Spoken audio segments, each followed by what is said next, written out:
I used to start my mornings reviewing leadership development dashboards, planning executive workshops, and approving training budgets that shaped the spine of the company. Now I was elbow deep in a cardboard box full of printer toner. The new hire stood over me, holding his coffee like he'd stumbled onto a crime scene. "You're Jennifer, right? The one who used to run training." "Used to." "Not Director Jennifer." "Not Miss Lang." "Just the one who used to, like I was an expired coupon nobody bothered to throw away." 12 years in this company, and I had finally become invisible. I stood up slowly, wiped toner dust off my palms, and forced a smile.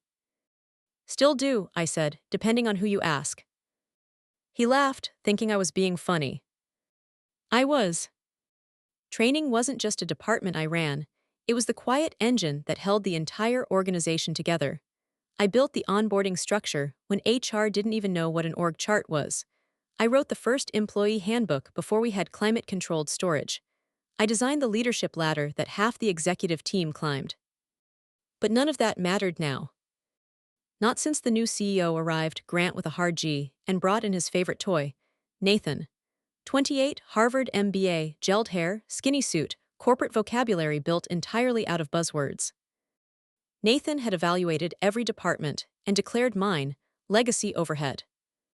And overnight, I stopped being Jennifer Lang, Director of People Development.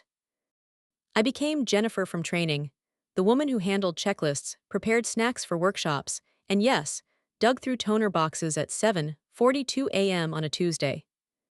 If you're listening to this right now, tell me what city and country you're watching from and hit subscribe. People like us, the ones who keep the machine running while others take credit, we need our stories told. Anyway, things got worse quickly. My weekly meetings disappeared from the executive calendar. My requests for budget approvals sat untouched in the CFO's inbox. My Slack permissions quietly downgraded. And the final blow. They moved my desk, literally moved it, from the glass-walled corner office I'd earned to a workstation beside the communal printer, where toner fumes were now my daily perfume. I didn't complain. Didn't argue. Didn't cry. Because unlike Nathan, I read the fine print. And buried deep in a contract the company forgot existed was a clause that made me far more dangerous than he could ever imagine. But that discovery, that comes later. For now, all I could do was swallow the humiliation and pretend I didn't see the iceberg floating straight toward me. Then, as I was filing toner cartridges into a supply drawer, my phone buzzed. HR. Meeting request. Friday morning. At 9:01 a.m., a meeting invite slid into my inbox with one of those vague corporate phrases they use when they're trying to hide a knife. Nothing dramatic, just another strategic realignment meeting. No explanation, no agenda, no context. But the moment I clicked it open, something tightened in my stomach. This wasn't about moving my desk. This wasn't about streamlining processes. This wasn't even about leadership changes.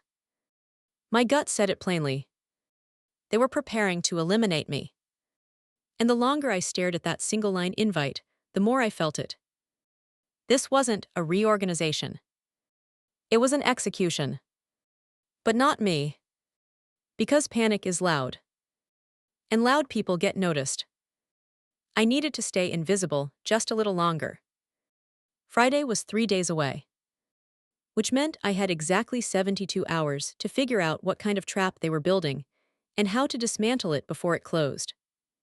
I left the supply cabinet and headed toward the stairwell, the only place in the office where you could breathe without hearing someone say synergy or Q4 velocity. Halfway up, I heard footsteps behind me. "Jennifer," a voice whispered. I turned. Danielle. One of my former interns. Now a junior manager who looked terrified, just standing near me. She checked the stairwell corners like we were in a spy movie. "I probably shouldn't show you this," she said, clutching her phone, "but you need to see it." She handed me her screen. A Slack thread. Private. Strategy team. Not meant for my eyes. A message from someone on Nathan's team. "Let us finalize the package and schedule termination before Q4 kickoff. preferably Friday. Another reply popped up. Have we confirmed how to shut off access post-meeting? Would hate for JL to catch wind early. JL. Jennifer Lang. There it was, the iceberg. Not theoretical. Not implied. Documented. I didn't gasp. Didn't frown. Didn't curse. I just handed the phone back and said, "Thank you, Danielle, you didn't see me today." She nodded and disappeared down the stairs. I stayed there alone, one hand pressed against the metal railing. It wasn't fear settling in my body, it was clarity. They weren't planning to demote me. They weren't restructuring. They weren't rebuilding culture. Hey were erasing me. Deleting my access. Eliminating my department. Stripping my influence. Sweeping my entire legacy into a trash bin labeled non-essential. All while using phrases like forward momentum, streamlined performance, HPEX optimization. But here's what they didn't realize. When the new CEO arrived, when Nathan strutted in with his Harvard haircut and digital vocabulary, when they started cutting budgets, when they downgraded my access, I had already begun preparing. Not revenge. Positioning. I had spent weekend after weekend with governance consultants. I paid for legal education they didn't know I possessed. I documented every approval chain, every budget, every policy. I memorized the bylaws they ignored. Because somewhere in year 10, when I realized no one planned to protect me, I decided I'd protect myself. And the company. And everything I built. The meeting invitation on my phone blinked again. Friday 9:01 a.m. Not 9:00. Because a man like Nathan believes that 1 minute makes him seem deliberate. I clicked accept. Then I sent one text, only one. Activate the contingency file. We're moving. I put my phone back in my pocket and walked out of the stairwell with calm, purposeful steps. Not because I felt safe, but because when someone decides to bury you, you start planning where to plant the explosives. Friday wasn't the execution they planned. It was the opening shot of a takeover they never saw coming. Friday. The day they chose for my funeral. 9:01 a.m., the single most passive-aggressive meeting time in corporate history. I arrived at the office early. Not out of fear. Out of strategy. If you want to watch people lie, show up before they expect you to. The whole floor had that weird artificial quiet, the kind that comes right before a storm or right after a scandal. People avoided eye contact. HR walked a little too fast. Nathan strutted a little too confidently. And me. I took my seat near the printer, the workstation they dumped me into like a forgotten houseplant. At 8:58, two security officers walked into the hallway. Not unusual. But the timing. Exactly the kind of theater Nathan loved. He wanted witnesses. He wanted symbolism. He wanted me to look small. At 9:00, Nathan appeared at the conference room door, smiling like a man who just read the spoiler ending of a book before the protagonist did. "Jennifer," he said, gesturing me inside, "thanks for joining us." Joining. Not invited. Not required. Just joining. HR sat beside him with a printed packet, my name in bold font on top. I knew that packet. I'd approved the template years ago. It was the offboarding packet. HR cleared her throat. Nathan folded his hands. The performance began. After careful evaluation, he said in a voice soaked in fake sympathy, "Your role no longer aligns with our strategic direction." Translation. We want your job, your power, and your silence, but we'll pretend it's about budgets. He slid the packet toward me with 2 fingers. We'll need your signature. I looked at the pen. Then at the papers. Then at Nathan. He had no idea. No clue. Not even a suspicion. I lifted the pen slowly, deliberately, and signed the first page without reading it. Nathan blinked. HR blinked harder. They expected a fight, screaming, tears, bargaining. What they got was cooperation. The kind that makes men like Nathan nervous. When I was done, I slid the packet back to him. "Thank you," I said softly. Then I took out my own folder, the leather one he didn't even notice I brought, and placed it gently on the table. "I look forward," I said, "to formally introducing myself at Monday's board meeting." His smile cracked. "What board meeting?" I capped my pen and slipped it into my coat pocket. "The one where voting shareholders evaluate Q4 leadership." He blinked again, slower this time. What shareholders?" I didn't answer. I didn't have to.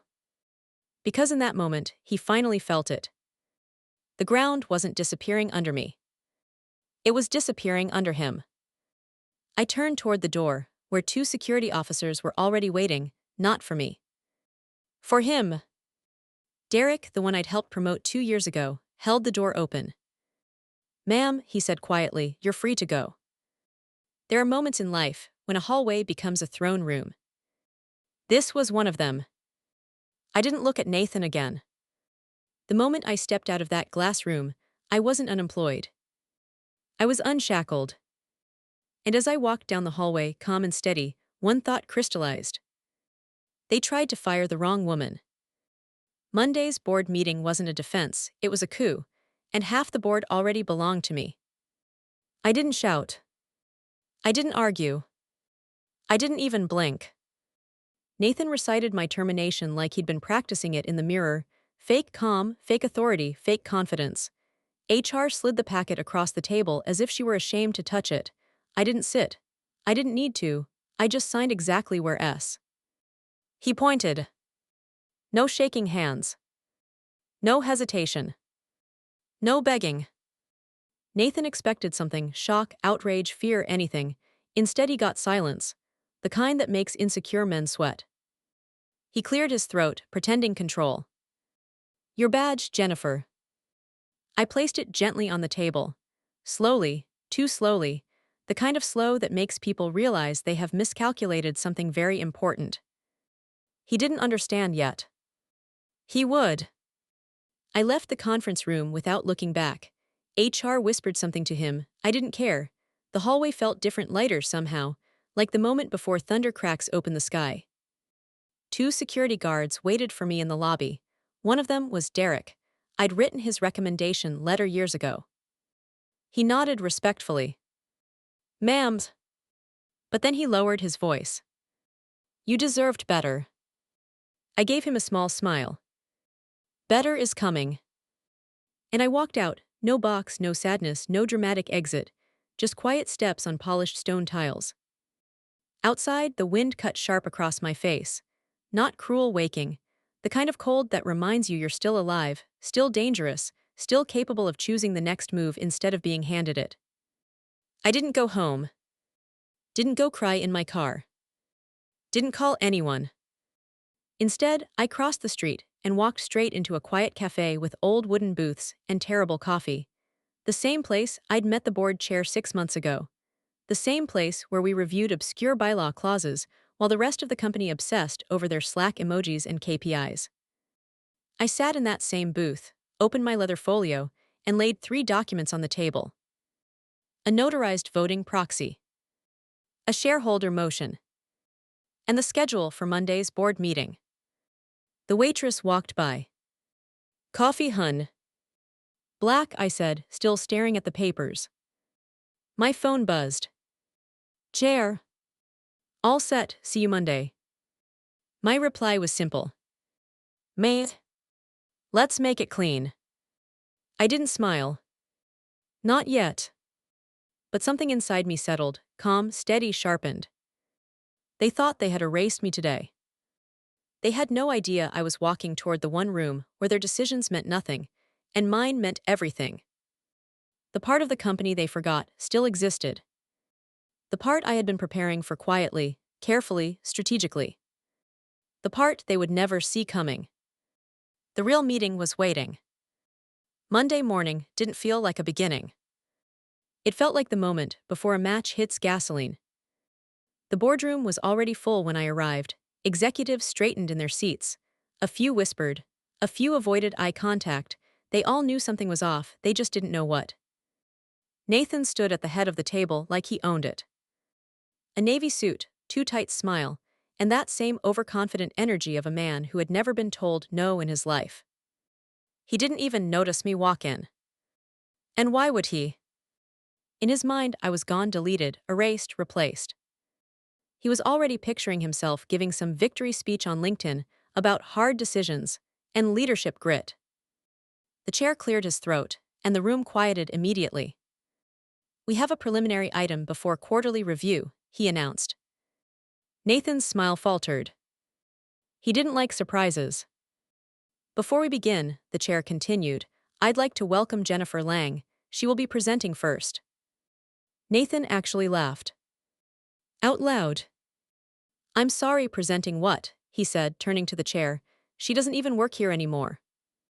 I stepped forward, calm as a stone in a quiet river.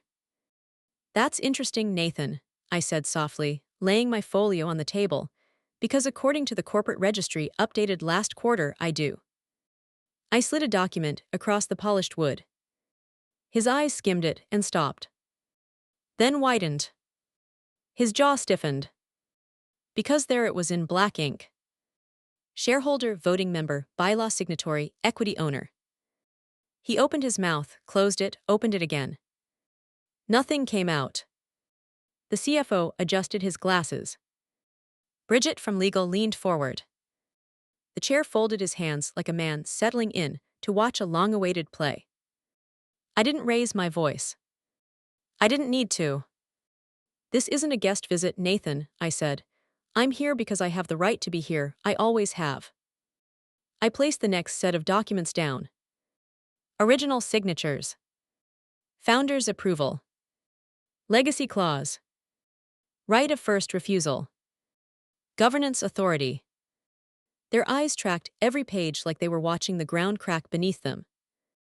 Nathan tried to clear his throat. "These clauses are ancient, obsolete, invalid." Bridget cut him off sharply. "No, they're binding, every single one." Silence. I stepped closer. "You tried to erase me from the company, Nathan," I said quietly, "but you forgot to check whether the company was actually yours to erase me from." Someone in the back smothered a laugh. The chair finally spoke. "Jennifer, please proceed." I nodded, opened the final folder, and placed it gently in front of him. "Motion for immediate review," I said, "including unauthorized vendor payments, unapproved restructuring, and misuse of corporate funds." I paused. "And a vote." Nathan's face drained of color. He understood now. This wasn't revenge. This was math. Law. Procedure. Structure. And it was already too late for him to run. The chair looked around the room, expression unreadable. "All those in favor of moving to vote," he said, "raise your hand." Hands lifted. 1, 2, 3, 4, 5. A majority. Nathan sank back into his chair, like someone had kicked the air out of him. The board didn't even glance at him. They were all looking at me. Because, for the first time, they finally understood who I really was. And who I had always been. The chapter didn't end with applause. It ended with silence. The kind of silence that comes right before thunder. And as the vote finalized, the chair turned to me. "Jennifer," he said, "the floor is yours." The room shifted. The power shifted. And Nathan. He looked like a man watching his own shadow leave his body. I held his gaze for a long, calm second. Then I opened the next page. Ready to finish what he started. I didn't ask for permission. I simply turned the page and began. "Let's start with a simple question," I said, voice steady. "Where did the money go?" Nathan stiffened. The CFO shifted uncomfortably. Several board members leaned forward. I placed a spreadsheet on the table, printed in color, annotated, cross-referenced. Line items. Dates. Amounts. Approvals. And every questionable expense, tied back to one name. Nathan's. I kept my voice calm, conversational, almost gentle. Here we have the Performance Architecture Advisor expense, $27,000. I tapped the name. Vendor Performa Group LLC, owner Tyler Crenshaw, relationship Nathan's college roommate. There was an audible inhale around the room. Next, I continued flipping a page. 6 invoices labeled Strategy Acceleration. Same vendor, same relationship. Nathan tried to interject. It was contracted work. I cut him off, still calm. Work plagiarized word for word from a 2018 McKinsey white paper. A board member whispered, "Oh my God." Bridget, our legal counsel, nodded somberly. "It's true," she said. "We verified it." Nathan's voice cracked. This is a misunderstanding. These were efficiency initiatives." I gave him a look, slow, measured. "Efficiency," I repeated softly. "Interesting." I opened another tab. Another spreadsheet. Another dagger. $182,000 moved into a temporary restructuring pod with no employee roster, no defined output, and no documented progress. I glanced up. "Where did that money go, Nathan?" Sweat gathered at his temples. I don't recall the specifics." I spoke over him. "Then let me help you remember." I placed a final sheet in front of him. The one that broke the last thread, holding his composure. Personal credit card charges. Travel marked as strategic alignment. Dinners labeled culture mapping. And a weekend retreat in Palm Springs listed as leadership cohesion. The total, $48,000. The chair exhaled slowly.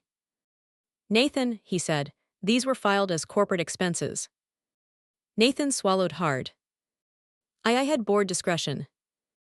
"No," Bridget said sharply, "you didn't." Silence. Thick. Heavy. Suffocating. I closed my folio. "You accused me of misusing funds," I said quietly. "You called my work a waste. You tried to erase my department, my role, and my reputation." I let the words land. And now, here we are. Nathan stared down at the table, like he was trying to sink into it. The CFO spoke next, voice edged with anger he wasn't even trying to hide anymore. "Jennifer's programs retain top talent," he said. "Hers created measurable growth." He turned to Nathan. "Yours cost us nearly $500,000. Another board member chimed in. "I never approved these vendors. What else is hidden?" Someone else muttered, "This could trigger an audit." Nathan's breathing quickened. "This isn't fair," he whispered. "You're twisting everything." "No," I said simply. "I'm uncovering it." I stepped closer, leaned forward, and lowered my voice so only he could hear the next line. "You should have checked who wrote the bylaws before you tried to bury me under them." His eyes widened, not in anger this time but in fear. And that was when the chair spoke again. "Based on these findings," he said firmly, "we will now move to the vote." Nathan's hands shook. He looked at me. He looked at the door. He looked at the table. He looked everywhere except the truth. "Please," he whispered, barely audible, "let me explain." The chair ignored him. "All in favor of removing Nathan Klein from his role effective immediately, raise your hand." Hands lifted. One by one. Steady. Unapologetic. The vote was unanimous. Nathan's breath hitched. Then he broke. "This is a mistake," he snapped. "She set me up, she manipulated, she." Nathan. The chair's voice cracked like thunder. "Stop." The room froze. And in the silence that followed, his fate sealed itself. Security waited outside. HR waited with a file. His downfall was no longer a question, it was procedure. Nathan sank into his chair. His face pale. His fingers trembling. His entire world collapsing in on itself. I gathered my documents. Closed my folio. Straightened my shoulders. The chair looked at me. "Jennifer," he said, "the board will reconvene in 5 minutes to discuss leadership transition. Please remain." Nathan stared at me, eyes hollow. "This isn't over," he whispered. But he already knew it was. And as the board prepared to adjourn, the chair turned back to me with a calm, deliberate expression. "Jennifer," he said, "when we return, I will ask you one question." He paused. "And the company will follow your answer." I didn't blink. I didn't flinch. I simply nodded. Because I already knew what the question would be. And I knew exactly what my answer was. The boardroom emptied for the 5-minute recess, but no one really left. They just shifted to corners, murmuring among themselves, exchanging looks heavy with realization. Only 2 people stayed exactly where they were. Nathan. And me. He sat slumped in his chair, shoulders caved in, eyes unfocused, like someone unplugged the arrogance from his spine. His hands trembled on the tabletop, thumbs tapping against each other in uneven rhythms. I didn't look at him. I didn't need to. I just gathered my documents with slow, deliberate precision, the sound of paper sliding against paper echoing in the silent room. The chair returned first, holding a folder under his arm. Then Bridget from legal. Then the CFO. Each of them glanced at Nathan, and then at me, and their expressions carried a clarity that had been missing for a long time. Respect. Recognition. And something else. Relief. Because someone was finally taking control. The chair resumed his position. Bridget sat beside him. The rest of the board members filled in their seats one by one. Nathan stayed where he was, rigid pale, breathing too fast, but he didn't leave. He wanted to hear it. He needed to hear it. I remained standing. The chair folded his hands on the table. "All right," he said quietly, "let's reconvene." The room stilled instantly. He turned his eyes to me, and the weight of the moment settled over the entire room. "Jennifer," he began, "this company needs stability, it needs institutional memory, leadership with integrity, and quite frankly, it needs someone who understands the foundation better than anyone in this room." My chest rose slowly, but I kept my expression steady.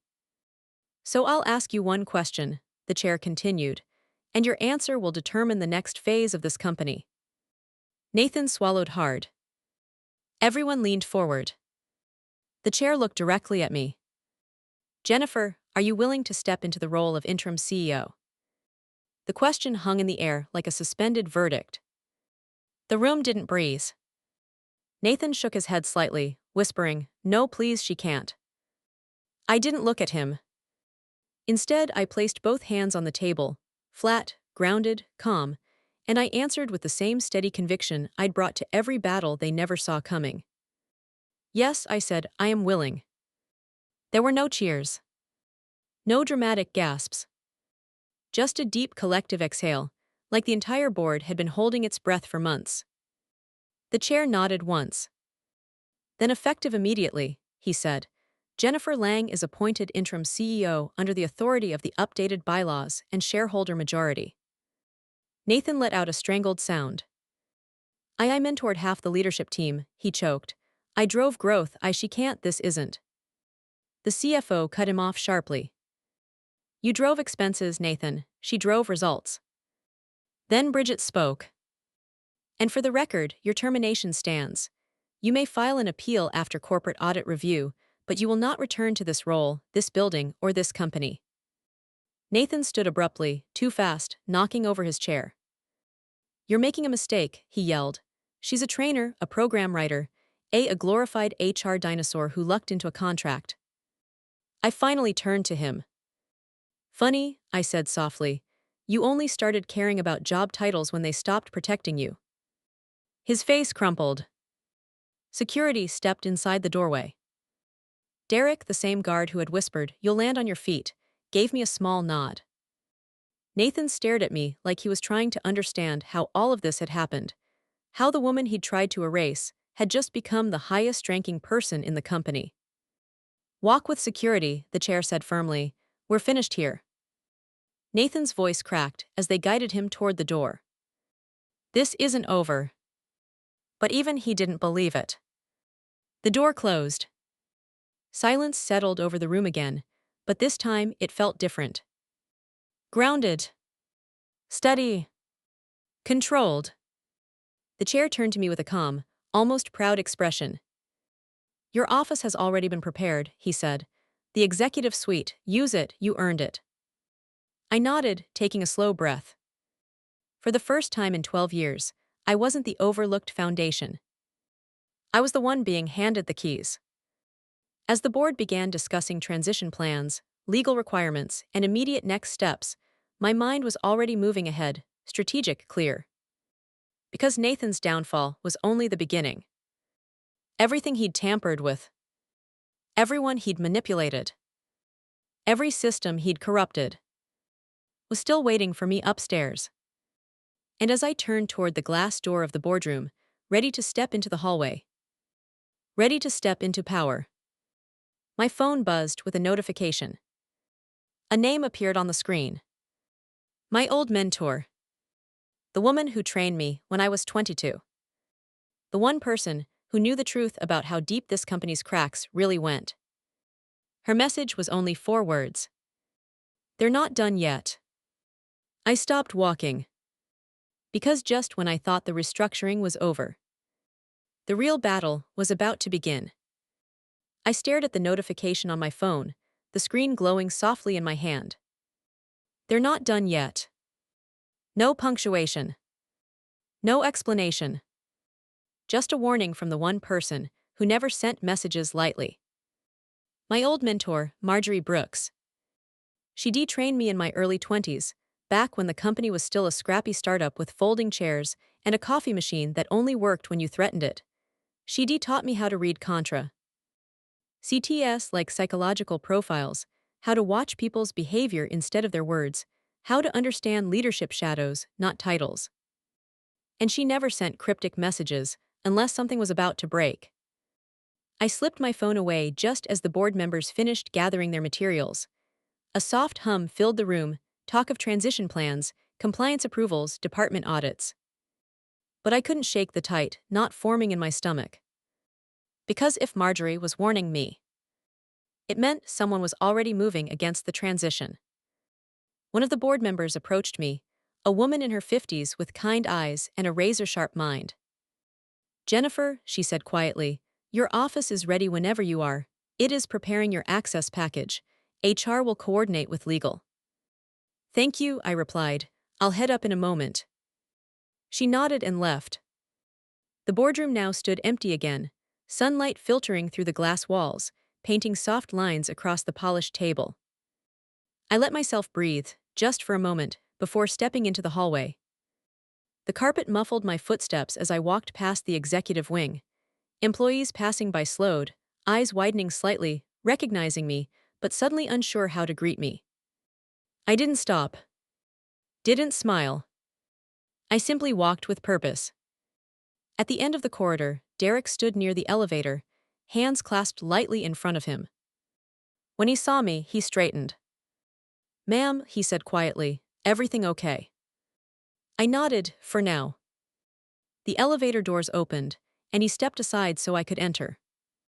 As the door slid shut, my reflection stared back, calm, composed, but unmistakably changed. I hit the button for the 17th floor. Executive level. When the elevator opened again, the air smelled different, cleaner, cooler, quieter, the kind of silence that only exists when power sits behind doors. My new office was at the end of the hall. The door was already unlocked. I stepped inside.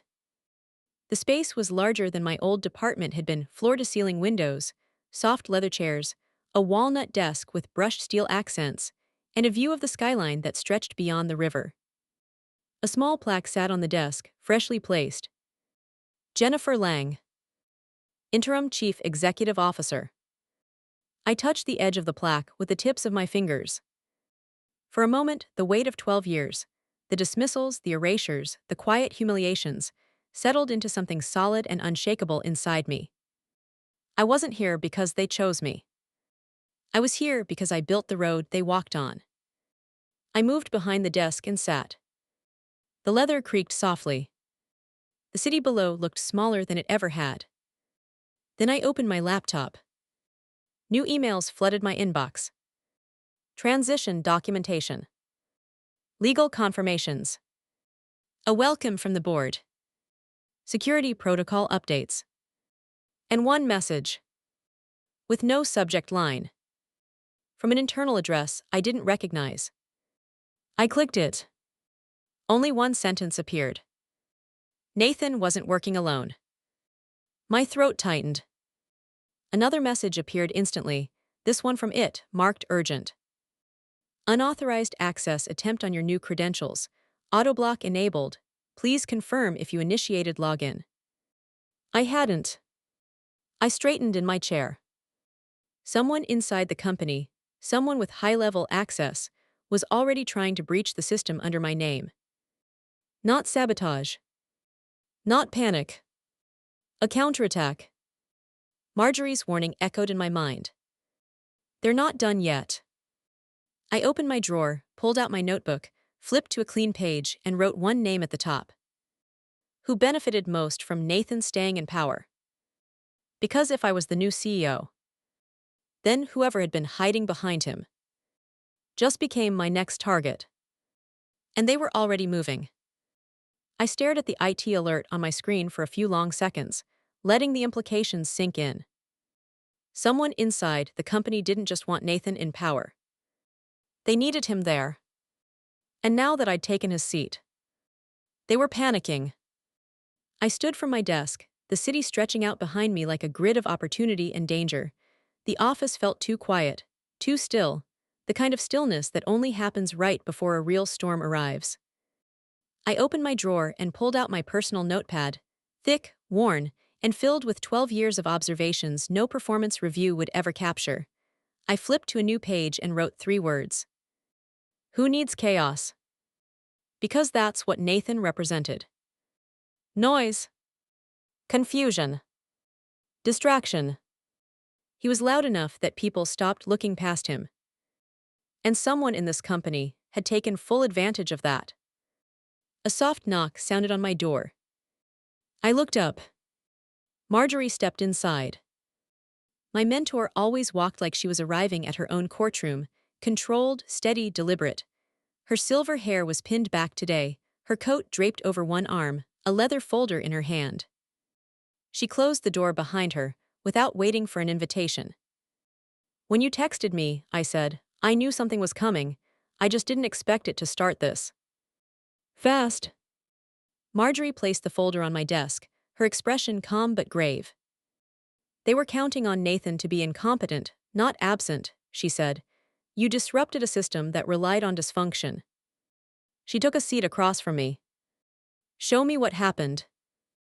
I turned the laptop so she could see the IT alert. Her eyes narrowed.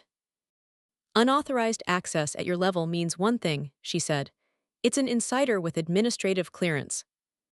Someone on the tech team, I asked. Marjorie shook her head.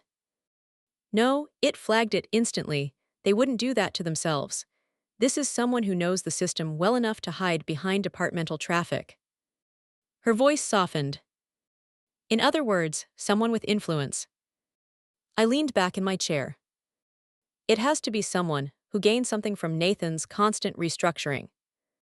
Marjorie nodded slowly. Someone who wanted oversight weak enough that no one questioned unusual transfers, strange hires, hidden budgets. My pulse thudded once heavy. Financial misconduct, I asked. It's always money first, she said. The rest ego, power, legacy, those come later. She slid the leather folder toward me. You'll want this. I opened it. Inside were printouts, dozens of them. Transaction logs. Reformatted budget sheets. Department-level routing summaries, all with patterns highlighted in red. All these, Marjorie said, were quietly approved under Nathan's restructuring, values moved, categories renamed, funds rerouted into vague budget pools. And Nathan signed off on everything, I asked. She lifted one eyebrow. Signed yes, understood, absolutely not. I exhaled slowly. So someone used him.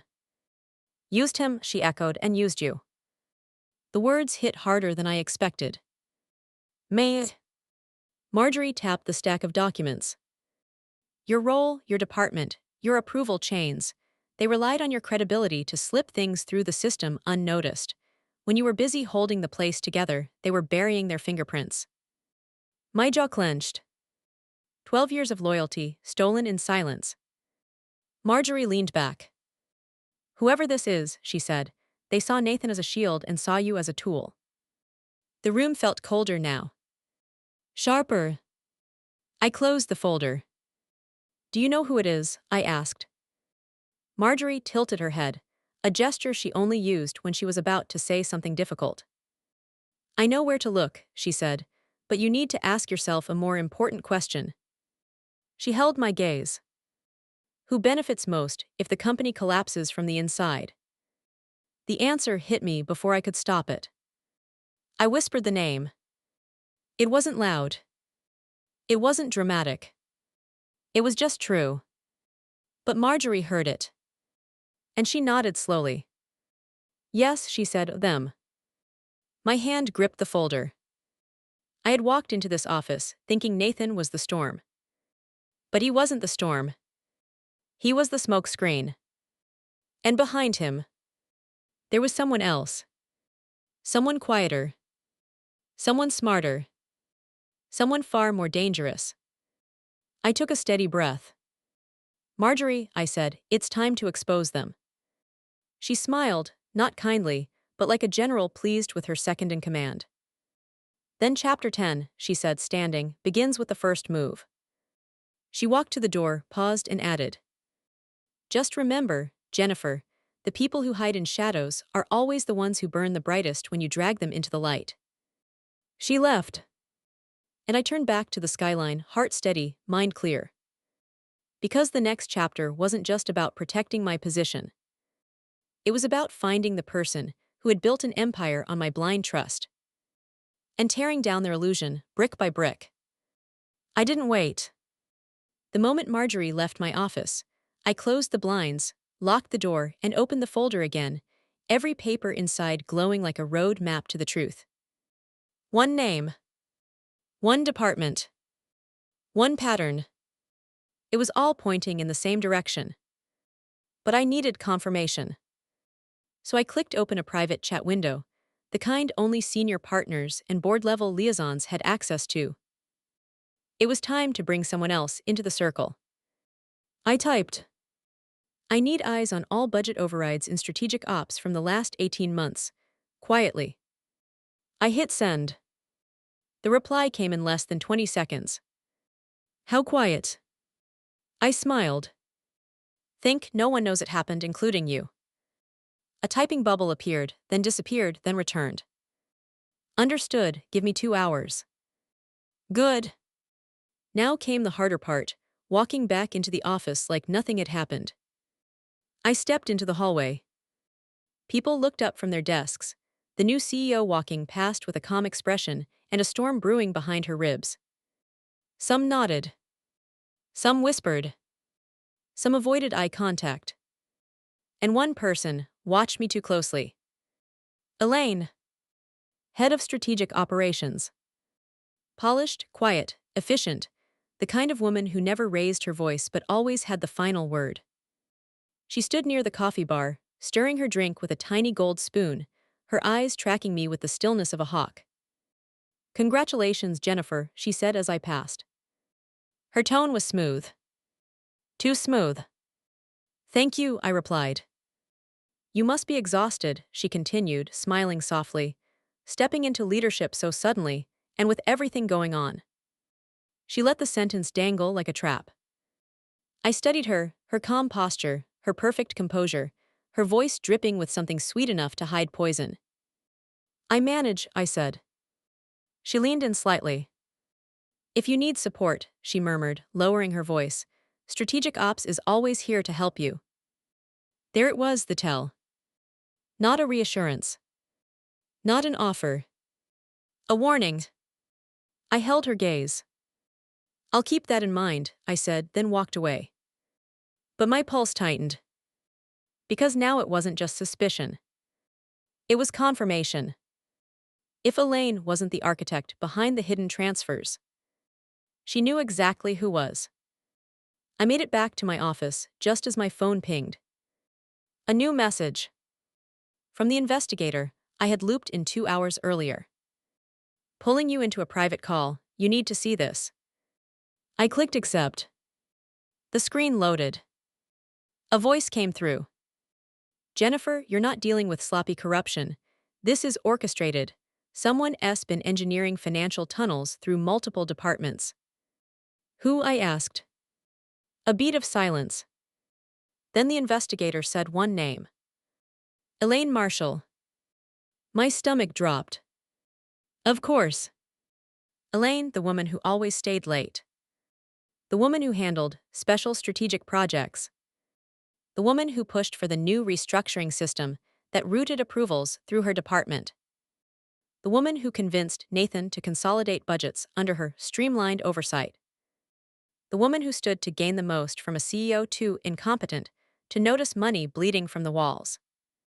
And the woman staring straight at me minutes earlier with soft eyes and a smile that didn't reach them. She's been siphoning funds slowly for years, the investigator continued. But after Nathan was installed, she accelerated everything, almost triple the activity. I exhaled sharply. And now that he's gone, he added, she's exposed and desperate. My voice came out calm. What's her endgame? She was preparing to transfer everything offshore and leave with a severance package from the next merger, then disappear. So that was the plan. Use Nathan as a distraction. Use me as cover. Bleed the company dry. Sell it. Runs. And without Nathan, the investigator said quietly, you ruined the timeline. I rubbed my forehead. She'll try to fix it, I said. Oh, she already has, he replied. Check your inbox. I opened my email. There it was. A calendar invite. Sent by Elaine. Urgent Strategic Ops Alignment Meeting, 4:15 p.m. Mandatory. No agenda. No details. Just one instruction. Come alone. My jaw tightened. She wanted to corner me. She wanted control back. She wanted silence. But what she didn't know was that the board already had the evidence. The investigator had the proof. And I had Marjorie. The game was already over. Elaine just didn't know she'd already lost. I closed my laptop, stood, straightened my blazer and whispered. Chapter 11 starts in her office. Because by the time this meeting ended, Elaine wouldn't just be exposed. She'd be finished. Elaine's office was on the top floor, 2 doors down from the boardroom, 3 doors from mine. A strategic placement, someone once joked. Back then, I didn't realize how right they were. At 4:14 p.m., I walked toward her office. At 4:15 p.m. sharp, I knocked once and entered. Elaine was sitting behind her desk, hands folded, expression warm in a way that felt rehearsed. The blinds were half closed, the lighting low enough to feel intentional. Jennifer, she said, rising slightly, thank you for coming alone. There it was again. That word. Alone. I'm here, I replied and took a seat, choosing the chair angled toward the door, not the one she'd subtly positioned for me directly in front of her desk. She noticed, but her smile didn't break. I wanted us to talk privately, she began. There's been tension, misunderstandings, and with Nathan gone, the company needs unity. I nodded once, silently encouraging her. You and I, she continued, we don't need to be at odds.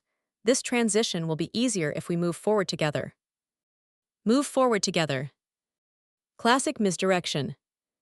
Is that what you want? I asked quietly. I want stability, she said, and I want to make sure the board sees us as aligned. Then she leaned forward. And I can help you if you help me. There it was. The opening. The negotiation she thought she was controlling. What exactly do you want help with? I asked. Her eyes narrowed for the slightest second before she slipped back into calm composure. With protecting the work I've already put in, she said. Some members of the board are old-fashioned. They don't understand innovation. They might look at some of my budget decisions and misinterpret them. I tilted my head. Misinterpret. She waved a hand dismissively. There were adjustments, reallocations, nothing inappropriate, but pulled out of context, well, you know how these things can look. She thought I didn't know. She thought I hadn't seen the transfers. She thought the evidence wasn't already in 3 separate hands. You're worried, I said softly. Her jaw tightened almost imperceptibly. No, she replied, I'm strategic. I let the silence sit for a moment. Then I said, Elaine, how long did you think you could hide it? Her smile froze. Hide what? The offshore transfers. Her fingers flexed, then went still. You're mistaken, she said. No, I replied calmly, I'm not. Her breathing changed. Not a lot, not enough for someone untrained to notice. But I'd spent 12 years watching micro-expressions, reading people, understanding when they were lying, panicking, calculating. Elaine was doing all 3. She stood slowly. You need to be careful, Jennifer. No, I said again, you need to be honest. A long silence stretched between us. Then she said in a slow, measured voice. You don't want to start a war you can't win. I leaned back in my chair. I already won. Her eyes flickered. Just once. A small, involuntary tremor. The look of someone who finally realized the walls were closing in. What do you think you have? She whispered. Documentation, I said. What documentation? Transfers, approvals, vendor inconsistencies, shell accounts, meetings with Nathan, the triangulated audit. Her face drained of color. And, I added, your appointment request to meet me alone the same afternoon my audit team found the last missing link. For the first time since I'd walked in, Elaine's perfect composure cracked. You think you're untouchable now that they've given you a temporary title, she hissed. Temporary? I smiled. I'm interim, I said calm. But tomorrow morning at the emergency board session, which you're no longer invited to, you'll see exactly how temporary it is. Elaine's breath hitched. You wouldn't, she whispered. It's already done. She stepped around the desk suddenly, fingers trembling, clenching the edge as if holding herself upright. You think they'll believe you over me? She asked. They already have, I said. They saw the documents, they traced the accounts, they verified the source. A beat of silence. And they know Nathan wasn't skilled enough to do it alone. Her knees seemed to weaken. She didn't sit, she sank. You don't understand, she murmured. This company, it was going under. We were bleeding money, I just redirected it. You stole it, I said. She flinched. You don't know what it was like, she whispered. Trying to keep this place afloat with leaders who didn't have a clue, I saved this company. No, I replied, you saved yourself. Her eyes filled with a mix of anger and shame. Then she whispered. What happens now? I stood. You'll come to the board meeting tomorrow. She shook her head violently. They'll distro. Why me? I met her eyes. You destroyed yourself. I headed toward the door. Behind me, Elaine's voice broke. Jennifer, please. I paused. Don't do this, she whispered. I can help you, we can fix this. I turned just enough to see her, sitting on the edge of her desk, hands trembling, face pale. I don't need your help, I said softly. You needed mine. Her breath caught. And now, I finished, it's too late. I left her office without another word. As the door clicked shut behind me, I knew the truth. Tomorrow wouldn't be a fight. It would be a reckoning. For Elaine. For the leadership. For anyone who thought I was disposable. And as I walked back to my office, the building felt different. Not bigger, not smaller. Mine. Completely, unmistakably mine. I barely slept. Not from fear. From clarity. When the sun came up, it wasn't gentle, it was sharp, slicing through the blinds like a reminder of exactly what this day meant. At 7:30 a.m., I walked into the building with a calmness that didn't belong to the woman they fired 2 weeks ago.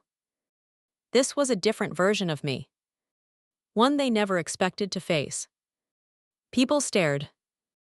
Not in pity, those days were over. In anticipation. By 8:45, I was outside the boardroom doors reviewing the final documents one more time. Everything was airtight, legal, verified. At 8:59, the chair opened the door. "They're waiting," he said. "And Elaine?" I asked. "She arrived early," he answered. "She's shaken." "Good." I stepped inside. The air felt heavier than usual, like the room itself understood today was a turning point. The board members were already seated. A few nodded respectfully. Bridget offered a small, reassuring glance. At the far corner sat Elaine. Her hair was perfectly styled, but her hands, resting on the table, were trembling. She couldn't hide it, not today. The chair cleared his throat. "We're here to address the irregularities uncovered in the recent audit, and to finalize the executive leadership transition." A hush fell across the room. Elaine spoke first. "I'd like to make a statement," she said, voice tight. The chair looked at me, I nodded. Elaine stood. "I want to clarify that the financial decisions I made were always intended to stabilize the company. Any transfers or reallocated funds, while perhaps poorly documented, were never meant for personal gain." Her voice wavered. "I was under enormous pressure, and I did what I thought was necessary." She looked at me. "Jennifer, you and I may not have always agreed, but I never wanted." "Please stick to facts," the chair cut in. Elaine swallowed hard and nodded. "The audit exaggerated certain issues," she continued desperately. "This wasn't fraud, it was miscommunication." Bridget's voice sliced through the air. "The offshore accounts, the shell vendor, the repeated approvals under falsified categories, those aren't miscommunications. Those are violations."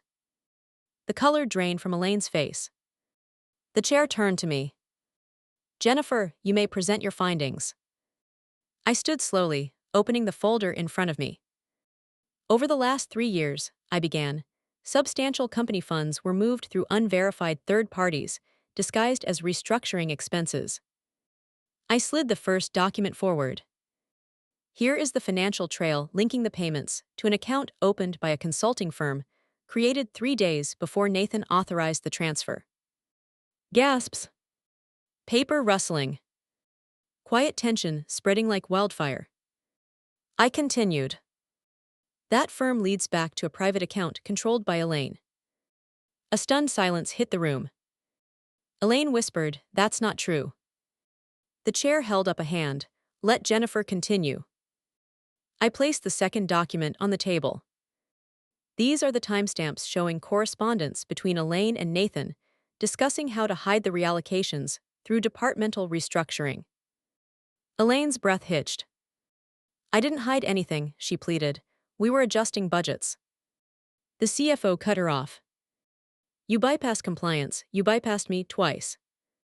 Her face crumbled. I took a breath, not triumphant, not cruel, just resolute. "For years, you positioned yourself as the company's savior, but in the process, you risked everything we built, and you tried to erase the one department that could catch you." Elaine stared at the table. Then I said the quiet part out loud. "You fired me because you thought removing me was easier than covering your tracks." A ripple moved through the board. I sat down. The chair leaned back, folding his hands. "Based on the evidence and the audit's findings," he said, "we'll move to formal vote." Elaine looked around the room, at each face, searching for even one ally. She found none. Not because they hated her. because the truth was finally visible. Motion to remove Elaine Carter from the executive board, the chair announced. Hands lifted. 1, 2, 3. All of them. Elaine closed her eyes. The motion passes, the chair said, effective immediately. Elaine whispered something, Ma. Ibn apology, maybe a curse, then quietly gathered her things. No fight, no outburst, just the soft sound of a broken plan collapsing in real time. Security escorted her out gently, respectfully, but firmly. Just like with Nathan. Another chapter closed. When the door shut behind her, the chair turned to the board. Next item, he said, permanent leadership appointment. Bridget spoke. The company needs stability, ethics, institutional memory, and someone who can rebuild trust. The CFO nodded. We've already seen who that is. Then the chair looked at me. Jennifer, he said, are you ready for this? I didn't answer right away, not out of hesitation, but because I understood what this moment meant. For every overlooked hour, every ignored idea, every dismissal, every time they mistook silence for weakness. Finally, I said, yes. The chair nodded. Then by unanimous vote, he said, we appoint you as the new chief executive officer. For the first time in weeks, the room felt warm, alive, solid. And then, almost quietly, the chair added, congratulations, you've earned every inch of this. I exhaled slowly. Not relief. Recognition. The kind that doesn't need applause. The kind that comes from finally stepping into a role everyone underestimated you for. The truth hit me with a steady force. I wasn't here because they chose me. I was here because I built the ground they were standing on. The boardroom gradually emptied, but I didn't move. Not yet. I sat in the CEO chair, my chair now, and let the silence settle around me.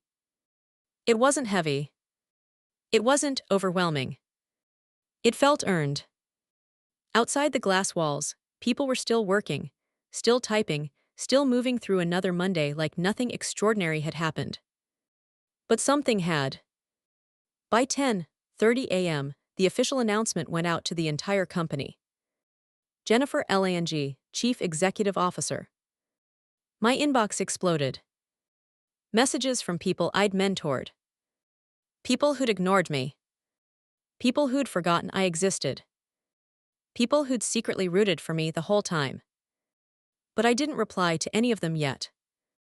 At 11:04 a.m., my door opened without a knock. Derek stood there. The board told me to assign new security clearances, he said with a grin. Wanted to make sure you got yours first. He handed me a new badge. Black. Sleek. Metal. CEO engraved under my name. Not printed. Engraved. I held it for a moment. Funny how something so small could represent 12 years of everything they tried to bury. Thank you, Derek, I said. He nodded toward the hallway where employees were gradually realizing what the notification meant. They're proud of you, he said softly. I didn't say anything. But I felt something shift in my chest. Not pride. Not victory. Closure. Derek left, and I stared at the badge again before setting it down on the center of the desk. This office felt different now. Lighter. Like it finally belonged to someone who respected the work behind the walls. Then at 11:26 a.m., there was another knock. A hesitant one. Come in, I said. The door opened an inch. Then a little more. A young woman stepped inside, the same intern who dropped her yogurt weeks ago when she saw me laugh on the day they stripped my title. She closed the door behind her carefully, like she was entering a church. Hi, Ms. Lang, she said. I hope it's okay that I'm here. It's okay, I replied. She exhaled, relieved. I just wanted to say thank you. For what? I asked. For proving that people like you. She paused, corrected herself. People like us are not invisible. Her voice trembled a little. I've been so scared these past months, she admitted. Watching them fire people without warning, watching how they treated you, I kept thinking, if they can do that to someone who built this place, then what chance do the rest of us have? She looked at me with a sincerity that pulled something inside me taut. But today, when you walked in here, her voice steadied. You gave us hope. Hope? I'd spent so long preparing for war, I'd forgotten what hope felt like. I walked around the desk and put a hand gently on her shoulder. No one in this company should feel small, I said. And no one who builds something should be erased from it.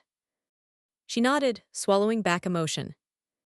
Then she wiped her eyes quickly, embarrassed. Sorry, I didn't mean to get dramatic. Don't apologize, I said. This company could use a little more emotion. She let out a small laugh. Before leaving, she turned back. I can't wait to see what you do next, she whispered. The door closed behind her. And for the first time since this entire nightmare started, I allowed myself a moment. One deep breath. One quiet smile. This wasn't revenge anymore. This was reconstruction. My phone buzzed. A message from the board chair. Meet me in conference room C. We need to discuss long-term succession strategy. Succession strategy. Phase 2. I grabbed the red folder labeled Succession Plan. Phase 2 from the drawer. The folder that started this entire journey. As I headed toward the conference room, heels clicking in a rhythm that finally sounded like purpose, I knew one thing with absolute clarity. This company would not be defined by Nathan's ego or Elaine's shortcuts. It would be defined by what came next. And I was going to make sure next meant something worth building. When I reached the conference room door, I paused, hand on the handle. This wasn't the end of the story. It was the beginning of my chapter. I opened the door and stepped into the future I fought for. Monday afternoon sunlight poured through the glass walls of the executive floor, catching the faint gold threads in my blazer as I walked toward the office that was no longer Nathan's. Each step felt different now, not lighter, not triumphant, just rightful. Like gravity had been tilted for months and finally corrected itself. Inside, the room was exactly as he left it. Half-drunk cold brew, a notebook filled with half-baked strategy doodles, and that cheap cologne lingering like an unwelcome echo. I opened the windows wide, let the air change, let the old scent leave. I placed my folio on the desk, my desk now, and exhaled deeply. For the first time in months, maybe years, the quiet didn't feel threatening. It felt earned. I unlocked the bottom drawer and took out the red folder marked Phase 2. Not because I needed it, but because I wanted to look at the moment. I planned for the future in which I was no longer invisible. I didn't need revenge anymore. The boardroom had taken care of that. What I needed now was direction, restoration, purpose. A soft knock pulled me from the silence. It was Derek, the security guard who held the door open for me on the day they tried to fire me. He leaned against the frame with a crooked smile. Ma'am, he said, or I guess I should say CEO now. I laughed softly. Interim, I corrected. He shook his head. Give it a month. He set a small cardboard box on the desk. This was on Nathan's shelf. Figured you'd want first look. Inside were documents, a mishmash of proposals, invoices, emails, sloppy, rushed, panic work, the kind of desperate patch job someone does when they know the walls are closing in. But one thing stood out, a handwritten note. For Q4, restructure training again. Remove JL from all legacy materials permanently. I smiled. You can keep that, Derek said, nodding at the note. Like a trophy. No, I replied, more like a reminder. He gave a respectful nod and left quietly. I looked around the office again, not as a battlefield but as a workspace with potential. The walls didn't need repainting. The furniture didn't need replacing. All it needed was intention, leadership, stability. And I could do that. I had always done that. A ping echoed from my phone, an email from the board chair. Subject, welcome. I opened it. Jennifer. We're ready whenever you are. Let's rebuild this company properly. I glanced toward the door, toward the hallway beyond the glass. For 12 years, I walked these corridors as the woman people overlooked, forgot, minimized. The woman they joked about. The woman they assumed would never rise beyond training manuals and onboarding presentations. But that version of me was gone. I stood, smoothed my blazer, and stepped out into the hall. Not quietly this time, but with the full awareness of every eye turning, every whisper stopping, every coworker realizing that the person they underestimated for a decade now walked with authority. Someone from accounting murmured, "Is that?" Someone else whispered, "She's the new CEO." And somewhere deep in the building, I knew Nathan heard it too. I didn't smile, not visibly, but inside something settled into place with a click. This wasn't revenge. This was reclamation. My steps echoed, strong, steady, unhurried, as I walked toward the elevator and pressed the button for the boardroom level. The doors slid open. I stepped inside. This time, I whispered to myself, I'm building the company they should have let me build all along. As the doors closed, the elevator hummed upward, carrying me toward the next chapter of a story that no longer belonged to the people who tried to end it. It belonged to me. And I was just getting started.